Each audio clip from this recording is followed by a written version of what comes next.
बहावलपुर से खबर है, जहां मुल्तान रोड अड्डा शरीफाबाद के करीब पेट्रोल से भरा ऑयल टैंकर उलट गया है। रेस्क्यू ज़राए का कहना है कि टैंकर लीक होने से टैंकर में मौजूद पेट्रोल सड़क पर बहना शुरू हो चुका है।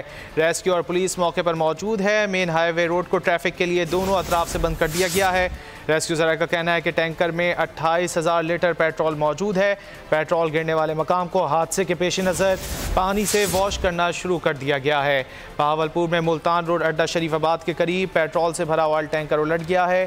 टैंकर लीक होने से टैंकर में मौजूद पेट्रोल सड़क पर बहना शुरू हो गया है, जबकि रेस्क्यू और पुलिस मौके पर मौजूद है। रेस्क्यू ज़राए का कहना है कि मेन हाईवे रोड को ट्रैफिक के लिए दोनों अतराफ से बंद कर दिया गया है, जबकि टैंकर में 28,000 लीटर पेट्रोल बताया जाता है।